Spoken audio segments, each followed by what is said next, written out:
Hello दोस्तों, स्वागत है आपका यूट्यूब चैनल पर। तो आज हम बताएंगे विप्रो कंपनी के मालिक अजीम प्रेमजी जीवनी। अजीम हाशिम प्रेमजी एक भारतीय उद्योगपति, निवेशक और भारतीय सॉफ्टवेयर कंपनी विप्रो के अध्यक्ष हैं। वे भारत के सबसे धनी व्यक्तियों में से एक है और सन 1999 से लेकर सन 2005 तक भारत के सबसे धनी व्यक्ति भी थे।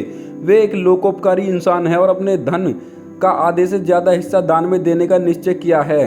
एशिया वीक ने उन्हें दुनिया के टॉप 20 प्रभावशाली व्यक्तियों में शामिल किया और टाइम्स मैगजीन ने 2 बार उन्हें दुनिया के टॉप 100 प्रभावशाली व्यक्तियों में शामिल किया है। अजीम प्रेमजी ने अपने नेतृत्व में विप्रो को नई ऊंचाइयां दी और कंपनी का कारोबार $2.5 मिलियन से बढ़ाकर $7 बिलियन कर दिया। आज विप्रो दुनिया की सबसे बड़ी सॉफ्टवेयर आईटी कंपनियों में से एक मानी जाती है।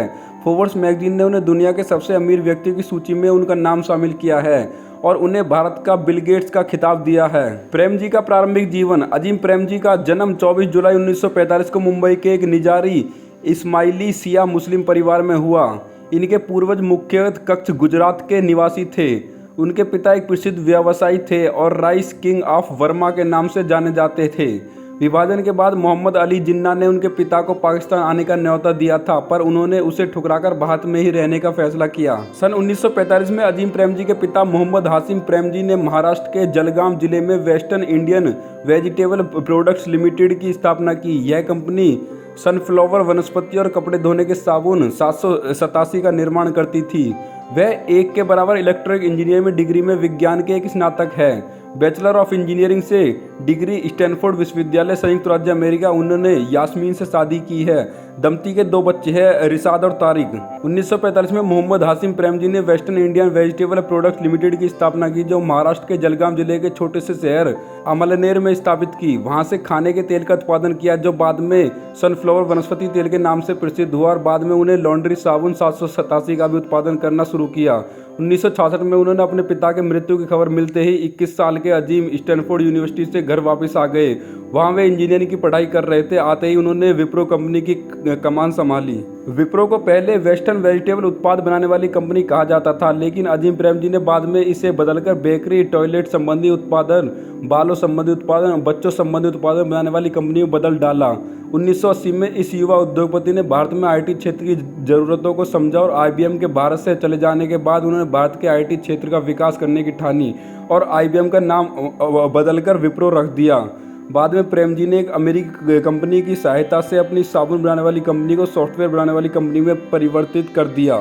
साल 2001 में अजीम प्रेमजी फाउंडेशन की स्थापना की। इसका मकसद गरीब व बेसहारा लोगों की मदद करना है। यह फाउंडेशन कई राज्यों में सरकार के साथ मिलकर शिक्षा क्षेत्र में काम करता है। अजीम कहते हैं, हमारे देश में लाखों बच्चे स्कूल नहीं जाते। देश को आगे ले जाने के लिए शिक्षा सबसे जरूरी जरिया है।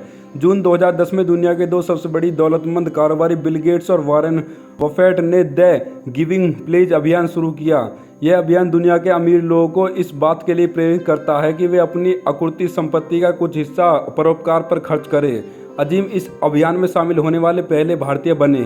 सन 2010 में उन्होंने देश में स्कूली शिक्षा में सुधार के लिए करीब $2 अरब का दान दिया। साल 2013 में उन्होंने अपनी दौलत का 25% दान में दे दिया। अजीम कहते हैं, मुझे लगता है कि अगर ईश्वर ने हमें दौलत दी है तो हम दूसरों के बारे में ज़रूर सोचना चाहिए। ऐसा करके ही हम एक बेहतर दुनिया बना पाएंगे। टाइम्स मैगजीन ने 2 बार उन्हें दुनिया के शीर्ष 100 प्रभावशाली व्यक्तियों में शामिल किया। उन्होंने पद्म भूषण व पद्म विभूषण से सम्मानित किया जा चुका है।